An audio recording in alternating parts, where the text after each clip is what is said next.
وسلموا على رسوله الكريم اما بعد فاعوذ باللہ من الشیطان الرجیم بسم اللہ الرحمن الرحیم۔ مجھے ڈرا نہیں سکتی فضا کی تاریکی، مجھے ڈرا نہیں سکتی فضا کی تاریکی، میری سرشت میں ہے پاکی و درخشانی۔ تو اے مسافر شب خود چراغ بن اپنا، کر اپنی رات کو داغے جگر سے نورانی۔ جلیل القدر ناظرین اکرام اور بہرے بے کرا سے گہرے منور سمیٹنے والوں، السلام علیکم۔ آج کا میرا موضوع بیان ہے حکیم الامت مفکر پاکستان علامہ اقبال۔ ہم اقبال کی شخصیت پر مختلف زاویوں سے خراج تحسین و عقیدت نچھاور کرتے ہیں۔ ہم انہیں ایک عظیم المرتبت شاعر گردانتے ہیں، ہم انہیں غزل کا امام بھی کہتے ہیں، ہم انہیں مظفر پاکستان و مفکر اسلام کے القابات میں بھی یاد کرتے ہیں، ہم انہیں فرد عقیدت سے شاعر مشرق بھی کہتے ہیں، ہم انہیں دانشور اور فلاسفر بھی قرار دیتے ہیں۔ نہیں مجال اے اقبال میرا اقبال تیرے اقبال تک پہنچے، ہوا معلوم دیوانے جب اقبال سے اس سوال تک پہنچے۔ میں نے پوچھا شاعر مشرق سے خودی کیا ہے، جواب آیا خواہش نفس نہ تجھے لے کے زوال تک پہنچے۔ خودی کبر ہے لیکن پنہا عاجزی ہے اس میں، جب انسان اس فانی ذات کے کمال تک پہنچے۔ خودی تب کبر و ناز کے مطلب سے ہوا جس تیرا علم و علم جو تیرے ذاتی استقلال تک پہنچے۔ ادھر صرف تو کر سکتا تھا نیابت الہی تب بھی حاصل، عطاتے ضبط نفس جب کامیابی کی مثال تک پہنچے۔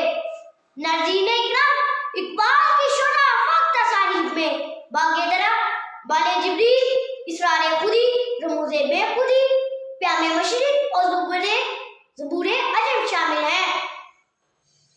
اقبال کی شاعری کا محور اور فلسفہ خودی، بے خودی، وطنیت، قومیت، عشق رسول، عقل و عشق، عظمت عادت، اتحاد اسلامی، ارکان اسلام، فرد و ملت اور تصوف ہے۔ اقبال کے کلام میں فکر و خیال کی بلندی، انسانیت کی معراج خودی میں انفرادیت کو اجتماعیت سے بدلنا ہے، تیرے ذاتی استقلال تک پہنچے۔ ادھر صرف تو کر سکتا تھا نیابت الہی تب بھی حاصل، عطاتے ضبط نفس جب کامیابی کی مثال تک پہنچے۔ ناظرین اکرام، اقبال کی شرح وقت تصانیف میں باغ درخت، بال جبریل، اسرار خودی، رموز بے خودی، پیام مشرق اور زبور عجم شامل ہیں۔ اقبال کی شاعری کا محور اور فلسفہ خودی، بے خودی، وطنیت، قومیت، عشق رسول، عقل و عشق، عظمت عادت، اتحاد اسلامی، ارکان اسلام، فرد و ملت اور تصوف ہے۔ اقبال کے کلام میں فکر و خیال کی بلندی، انسانیت کی معراج خودی میں انفرادیت کو اجتماعیت سے بدلنا ہے۔ میں اس تقریر کو علامہ اقبال کے اس پیغام سے ختم کرنا چاہوں گا۔ دیکھے تو اگر زمانے کو اپنی نظر سے، دیکھے تو اگر زمانے کو اپنی نظر سے، افلاک منور ہو تیرے نور سحر سے، خورشید کرے کسبِ ضیاء تیرے شرر سے، ظاہر تیری تقریر ہو سیمائے قمر سے، دریا متلاطم ہو تیری موجے کوہر سے، شرمندہ ہو فطرت تیرے اعجاز ہنر سے، اغیار کے افکار و تخیل کی گدائی،